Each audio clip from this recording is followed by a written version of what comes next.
My Führer, I wanted to report the following concerning the situation in Army Group South. The tanks that penetrated the 8th Army and 1st Panzer Army lines met at Zvenegorodka.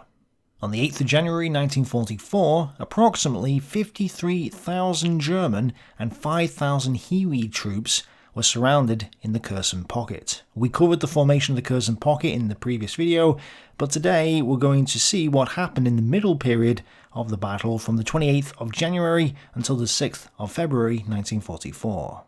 As Nash points out in his fantastic book Hell's Gate, which is by far the best book on the battle just simply because it's so in-depth and well written. I mean, look at it. As he points out, at Korsun on the 28th of January 1944, there was a 60-kilometre gap in the lines in the pocket. This gap was between the 389th Infantry Division in the south and the German units fighting in the Steblev area, and that gap would have to be filled with something. Otherwise, the pocket would be in danger of being split further or overrun. The only way to do this was to have Lieb's corps fall back and take up positions in the south. So, from Corps Detachment B came Sperverband Pocket, or Blocking Detachment Pocket, which was sent to form a new line south of Korsun, and I'm saying it like that to get around the Gestapo. And at this point, Soviet cavalry patrols were seen approaching the town of Olshana. Therefore, in addition to the Estonian battalion from the Viking Division, 4 spare Stugs under the command of Willy Hein were given to the defenders. The Soviets attacked without infantry support, so from the 28th to the 31st, Hein took a heavy toll on the Soviet self-propelled guns and anti-tank guns in the area. This was until his own Stug, the last one, was finally knocked out. Willy Hein was seriously burned, but survived and would receive the Knight's Cross for his actions in stopping the collapse of this part of the pocket. Hitler and Zeitzler were busy discussing the situation at Korsun and decided to shift forces from other offensives and sectors towards the pocket. This allowed Manstein to amass several Panzer Divisions in both 1st Panzer and 8th Armies for a plan to thrust northwards at first with 2 pincers, then turn towards the pocket.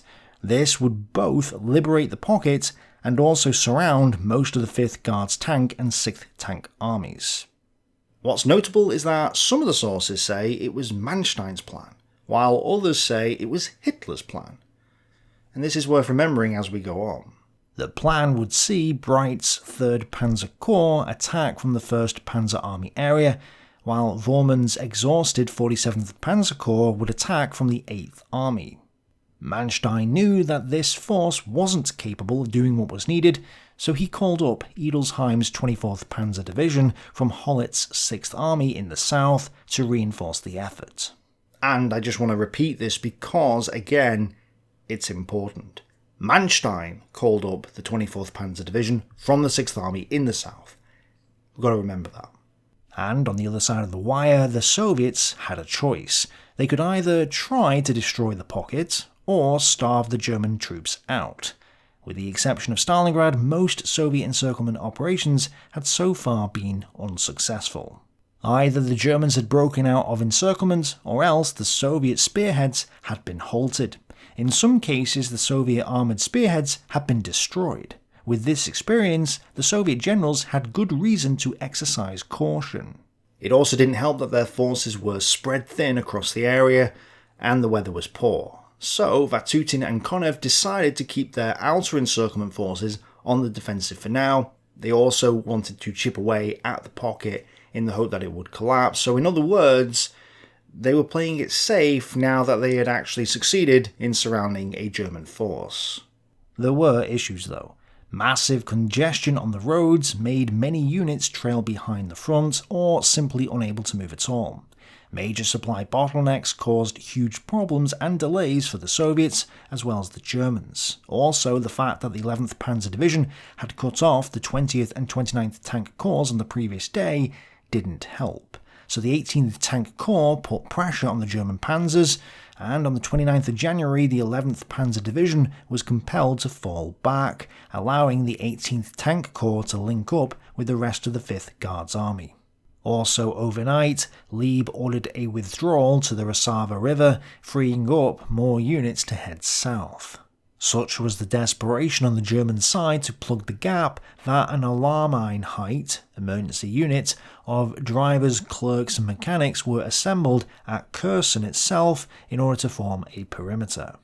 The good news though for the Axis was that the Korsun airlift began just before noon on the 29th of January 1944. 14 aircraft took off with 30 tons of ammunition.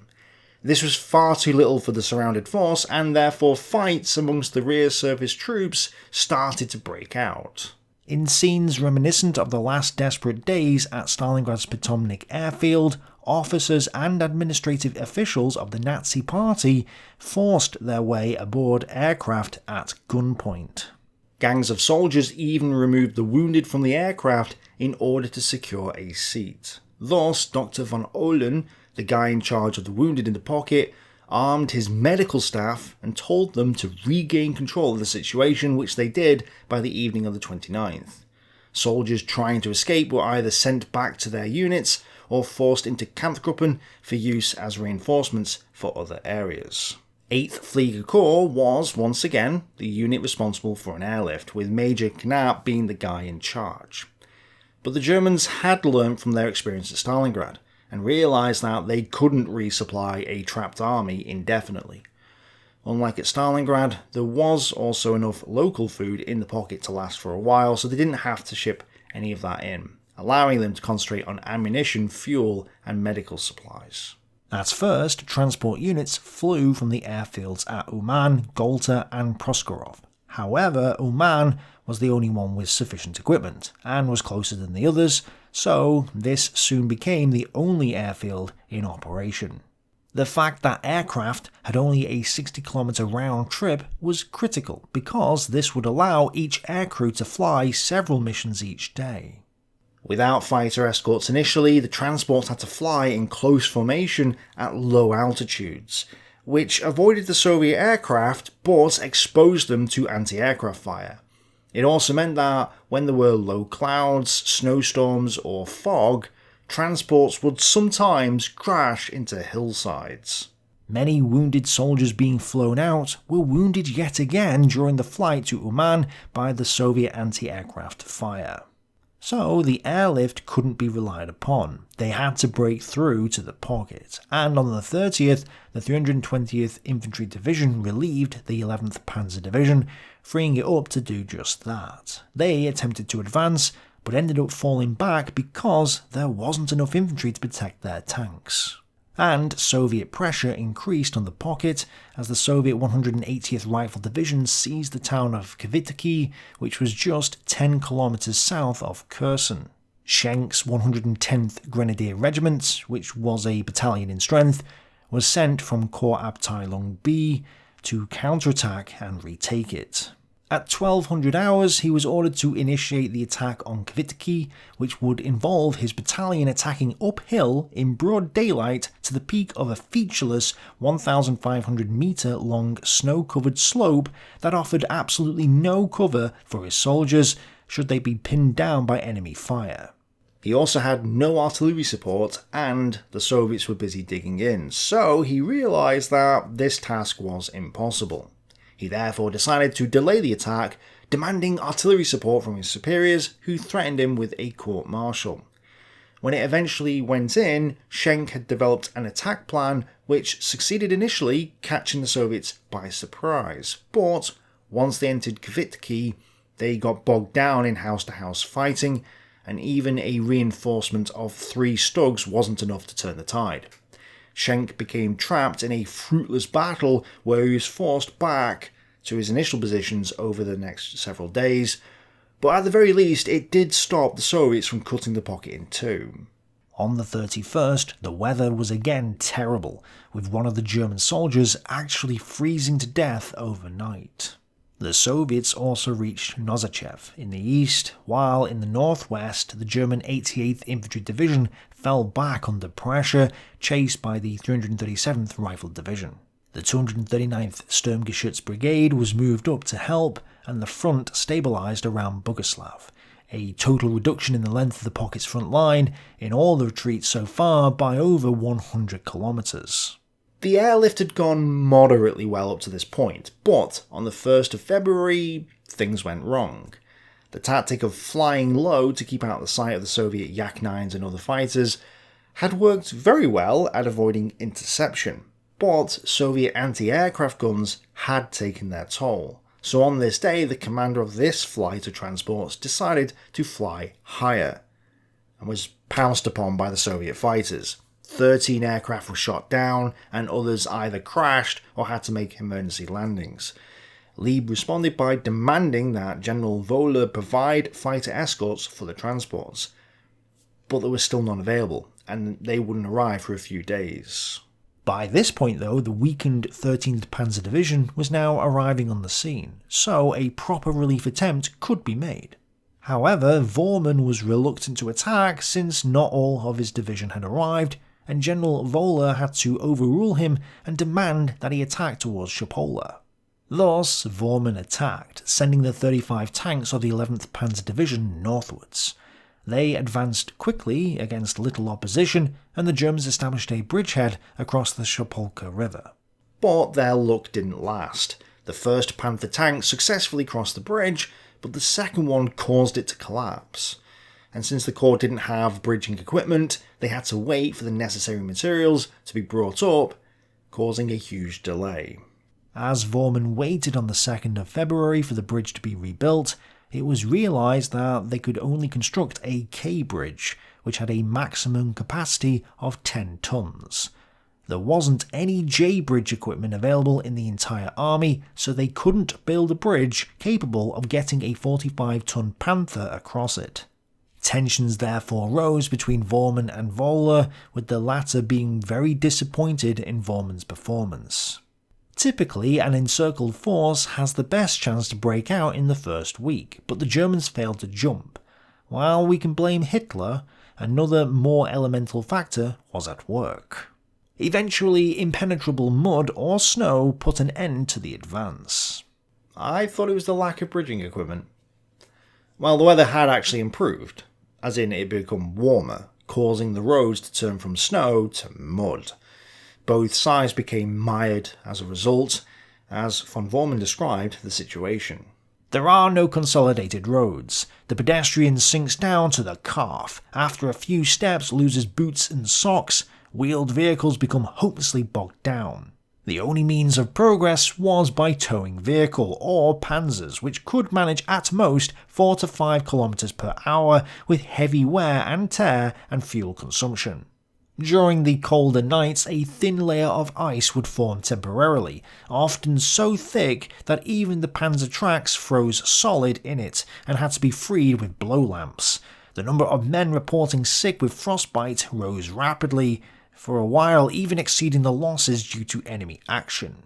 In the pocket, the Viking Division came under attack for the first real time, with the Soviet 206th Rifled Division smashing through its thin lines. De Grella's brigade was now threatened with being cut off from the rest of the division, so a withdrawal was ordered. On the 3rd of February, de Grella began his withdrawal, and the last German positions along the Dnieper were surrendered. De Grella's unit was chased by the Soviets and hit by partisans, leading to de Grella himself almost being captured. Hitler even called up the 8th Army to make sure he hadn't fallen into enemy hands, but he and his men largely got back to the new lines intact. The Soviet 27th Army also put pressure on Lieb's forces, and he fell back as well. The Luftwaffe managed to supply 160 tons to the pocket on this day, which was good, but the pocket was consuming 180 tons of ammunition per day alone, despite strict rationing. On average, from the 27th of January to the 3rd of February, they had only supplied 120 to 140 tons per day, with 2,800 wounded being evacuated in total. Now, from the 3rd, Kursun airfield became unusable due to the mud, although 5 aircraft did land and take off again despite the risk to the crew's lives. So, with the weather plaguing them, as well as the collapsed bridge, the deadline for the German relief attack, the 3rd of February, came and went. Vonder admitted that an attack was now impossible, easing tensions with Vonder, who was also being hit by the 49th Rifle and 29th Tank Corps on his eastern flank. Vonder decided to wait until the 4th before resuming the relief attempt once more, thinking that the 24th Panzer Division was about to arrive. And it did. So, Operation Vanda, the first relief attempt, was launched on the 4th of February. The force that the Germans had gathered for this relief operation was pretty impressive for this stage of the war, so on paper the Germans seemed to have a good chance of success. In fact, more than half of the panzers were either Panthers or Tigers, and more than half of all the Tigers and Panthers on the Eastern Front were in or were about to be in Bright's Corps.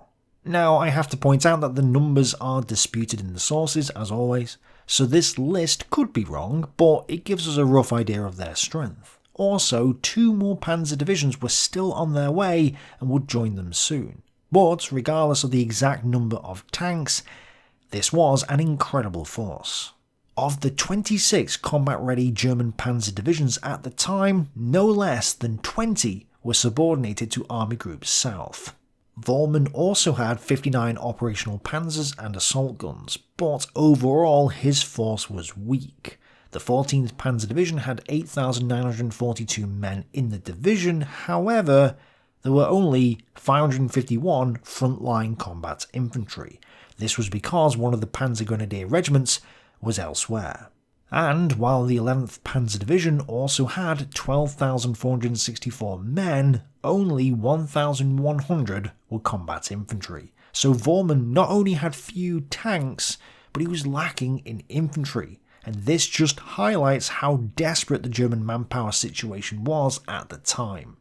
And things had taken a turn for the worse, as to the south the 6th Army was attacked, and Hitler decided to send the 24th Panzer Division to help them out, stripping Vonder of his most powerful division.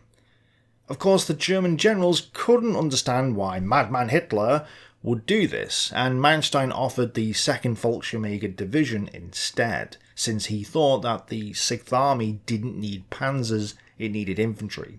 Hitler refused this offer though, and 24th Panzer Division was sent south. What's not often said in this narrative is that the 2nd Fallschirmjäger Division was actually depleted from the previous fighting and would soon be pulled out of the line to be sent to France for reconstitution. So offering a depleted parachute division, if we can even call it that, as a replacement for the 24th Panzer Division makes no sense at all, and thus Hitler wasn't insane for rejecting this proposal, especially since over half of the panzers on the Eastern Front were in the Kursun area. They should have had enough panzers to do what was needed without the 24th Panzer Division, so it makes perfect sense to give some of the panzers to other threatened sectors. The Führer believed, with some justification, that an infantry unit would lack the mobility to intervene in the multitude of crises developing in the southeast. Now, Zetterling and Frankson echo the view of General von Bormann, who argued that the handling of the 24th Panzer Division was poor. They say that the 24th Panzer Division ended up going backwards and forwards over the muddy roads in the region like a ping-pong ball, never actually getting involved in the fighting for either the Kursun or the 6th Army battles, but instead just fought the mud. And this is probably true, but the full explanation is not given in these books. It turns out it's the other way around. Buttar gives more context here. Hitler had belatedly become aware of the redeployment of the division and demanded that it be returned to its previous position in order to protect the Nikopol bridgehead. The 6th Army's diary also states it bluntly. As a result of the forced removal of 24th Panzer Division and of 2 other smaller units 2 days before the beginning of the Soviet attack, the backbone of the Army's northern front was broken at the decisive moment. That's right, Manstein's decision to pull out the 24th Panzer Division and send it to the Kursun area resulted in the 6th Army losing in the south. So the initial problem here was that Manstein had brought up the 24th Panzer Division in the first place, which was against Hitler's wishes and compromised the German 6th Army. This resulted in the 6th Army getting smashed, and since the 6th Army now needed tank support, and you had half of all the tanks you have in the Kursun area anyway, Hitler ordered the division back to its original positions. So yes, it makes perfect sense to do this.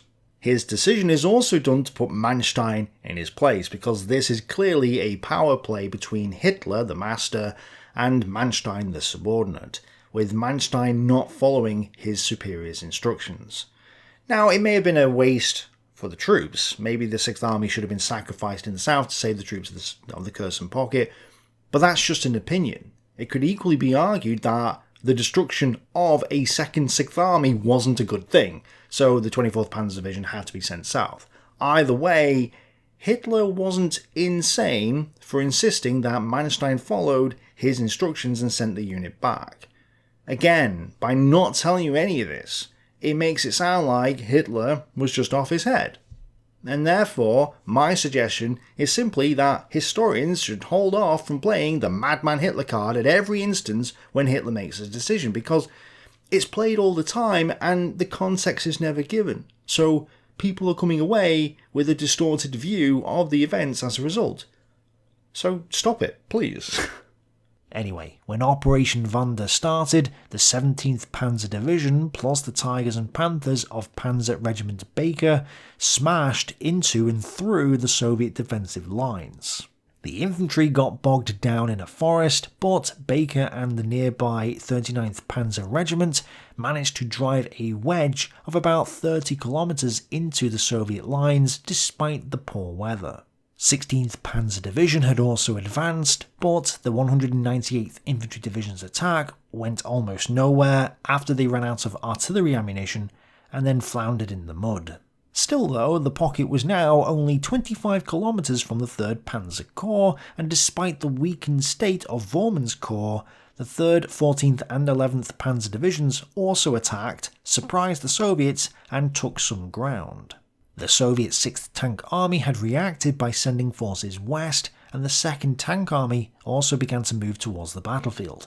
But 2 additional Panzer Divisions were now arriving, so things were still looking good for the relief forces. And then the weather changed, with rain turning the ground to a thick mud in the late afternoon. The 2 reinforcing Panzer Divisions reported that their wheeled columns were basically stuck, with only a portion of them reaching their destination because they had come by rail.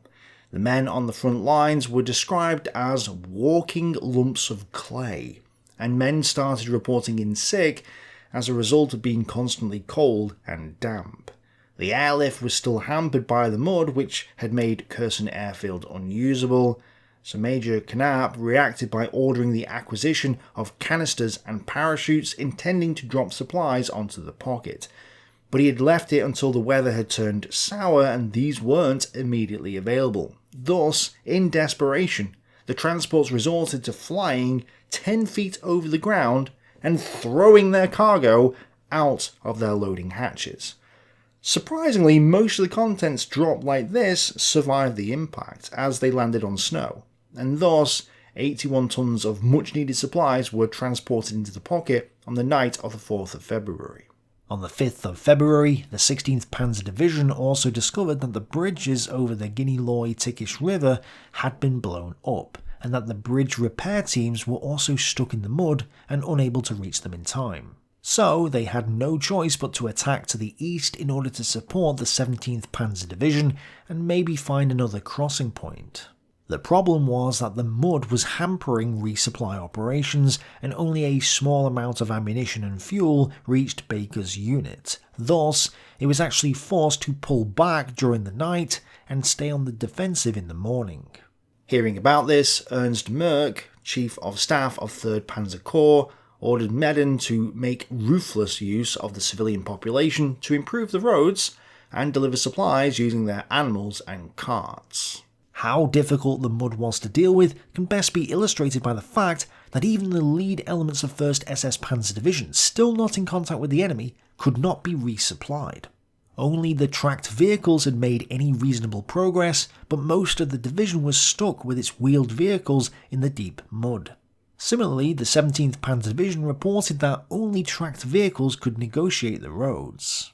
In addition to the civilians, Huber also sent a construction battalion to improve the roads and called for aircraft to drop supplies. But a thick fog had grounded all the aircraft, preventing the Luftwaffe from even doing that.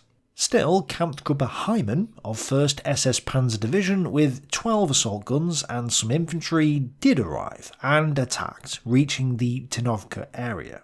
Vatutin prepared to counterattack with his 3 armies, but the mud hampered his efforts as well, and luckily for the Germans, Baker got resupplied in the afternoon and was able to push towards the 16th Panzer Division's spearhead, at which point a major tank battle took place. Around 40 Soviet tanks were engaged by the Germans, with Baker ordering his Panther battalion to outflank them and hit them from the rear, while their Tigers charged forwards in a frontal assault. As a result, the Germans claimed to have taken out 31 Soviet tanks, and as usual, German losses aren't stated. The German commanders reconsidered the situation and proposed shifting the attack to an easterly direction, towards Repke. This was as the Soviet 2nd Tank Army arrived, bringing an additional 108 tanks into the field, ready for the next day. And the perimeter of the pocket was still large, at 250 kilometers in length, and realistically had to be reduced just simply because there wasn't enough troops to hold it. Holschana was surrounded by this point and held on until the evening of the 5th of February, when the survivors broke through to the north. They made it back to the main lines, although the Estonian battalion took a beating in this retreat after a broken down truck blocked one of the bridges. They had no choice but to leave most of their heavy equipment behind and escape by crawling through the ditches. The Soviets claimed they had wiped the battalion out, but this wasn't true. They had only destroyed 1 company of the battalion, and this has led authors to say that the Soviets were clearly exaggerating the numbers. I do want to challenge this idea though, since at this stage of the war, Soviet units were smaller than German ones. So, I don't know, but it could be the case that the Soviets destroyed the Estonian company and thought, our battalions aren't much bigger than this, therefore we've destroyed an entire battalion. I don't know if that is the case, maybe they were lying, but I just wanted to offer a potential explanation. Konev ordered 4th Guards Army and 5th Guards Cavalry Corps to take Gorodichi, and they therefore attacked at dawn, striking the junction between the German 11th and 42nd Corps, which was again held by the Estonians, whom they had assumed they had wiped out. The Axis resisted stubbornly, but the cost in terms of ammunition was high. Outside the pocket, the mud remained, and the battle raged, especially around Tinovka, where the 1st SS Liebstandarte Division had arrived. But on the 6th, supply difficulties for both sides meant that a lot of the front was now quiet. It was a lack of ammunition that was preventing the Soviets from finishing off the Germans in the pocket, and it was a lack of ammunition preventing the Germans from striking towards it. Even though they had gained 30 kilometers of ground, the pocket had, in fact, shrunk over the past couple of days, so they would now have to go even further than planned. The distance was too far for a breakout to be attempted, but Manstein requested permission for a breakout anyway, which was obviously denied. However, it was hoped that by asking early and over again, the OKH would eventually come round to the idea. At this moment though, Huber was confident that Bright's panzers, now reinforced, could simply roll over the remaining Soviet defences, stating that the weather was all that was preventing them from victory. It's also worth noting that on the Soviet side, the forces facing Bright had been disorganised and had entered the battle in a piecemeal fashion. Well, Vatutin now placed all the various units under Bogdanov's command, unifying the defences at a critical time. On the 7th, more fighting raged in the area, with the Germans making little progress, and it was finally realised that Bright's corps couldn't continue, despite Huber's assurances that it could. So the German commanders finally decided on a change of tactics. Manstein abandoned his plans of trying to encircle and destroy the Soviet forces in a ring, and concentrated on just getting to the pocket. Of course, that would be easier said than done. Now, remember earlier on when I said that some of the sources say it was Manstein's plan, while others say it was Hitler's? Well, von Bormann says this about the plan prior to it being thrown out. The High Command, however, adhered firmly to their encirclement plan, which inevitably led to friction and very unpleasant altercations. General Vonder pointed in vain to the fact that the desperate situation in the pocket grew worse hourly, and that time was not available for grandiose operations. Vonder suggested that the panzers should all concentrate in von Bormann's sector and head north as one, which may have helped, although I'm sceptical about the logistical situation. But the thing I want to point out is that some are saying it was Manstein's plan, not Hitler's, while others are saying it was Hitler's plan, not Manstein's. Well, Nash's Hell's Gate, highly recommended just because it's the best book on the battle, provides the full context, and it appears that Hitler's original plan was to retake Kiev. Yes, Kiev, which was far too ambitious and isn't even on my map. So quick, don't provide context, just play the Madman Hitler card while you still can. So, with the madman's plan being so insane, Glorious Manstein limited the plan to linking up with the trap forces at Korsun, and it was Manstein, not Hitler, who came up with the idea of encircling the Soviets with a twin pincer movement. This also goes in alignment with his plans at Stalingrad. In Operation Winter Storm, or Winter Thunderstorm, Manstein hoped to use two panzers to thrust towards the 6th Army, one from the north at the Cher and another from the south at Kotelnikovo. The same argument was raised about that operation too, with 4th Panzer Army's commander General Hott complaining that the panzers were being split up, and that they should all just attack from the southern Kotelnikovo axis, not from the Cher. Manstein had been reluctant to agree with Hott's arguments then, even though he had to agree in the end because the northern pincer was locked in heavy fighting against the Soviets and wasn't able to attack. So, isn't it coincidental that Manstein applied the exact same operational tactics at Stalingrad as what happened at Korsun? Is it a stretch to say that it was probably Manstein's plan at Korsun as well? I don't think so. In both cases, he tried to use two pincers to reach the pocket and trap Soviet forces in the middle, and in both cases the German forces were not up to the task. Therefore, in conjunction with what Nash says, I think there's a convergence of evidence that points to the likelihood that it was Manstein's plan, not Hitler's. The problem was that his subordinates, General Vonder at the very least, but possibly others like von Bormann too, questioned Manstein's holy orders. In the immortal words of Greta Thunberg, "How dare you! You're not allowed to question the narrative!" But because Manstein's plan proved impossible to implement, he had to abandon it. And since Manstein's overarching narrative was that the German generals were amazing and were all definitely unified against Madman Hitler, and that Manstein was a military genius, this dispute over the plan and its subsequent failure had to be covered up somehow. So the excuse was that it wasn't Manstein's brilliant plan, it was Hitler's insane plan, and that's why it failed. By doing so, Manstein could claim that his subordinates weren't really complaining about him. Manstein was just following Hitler's orders. They were complaining about Hitler, and the failure of the plan was also not Manstein's responsibility since it was all Madman Hitler's fault. Then others like von Bormann covered for him, which then renders his account suspicious as well. But it was Manstein's plan. I'm sure Hitler approved of it, but it was Manstein's plan, just like Operation Winter Storm was Manstein's plan too. Part 3, the final episode of this mini-series, will be coming soon, and if I have released it, I'll link to it on the screen, so be sure to subscribe if you haven't done so already. And in the meantime, check out my other history videos. Thanks for watching, bye for now.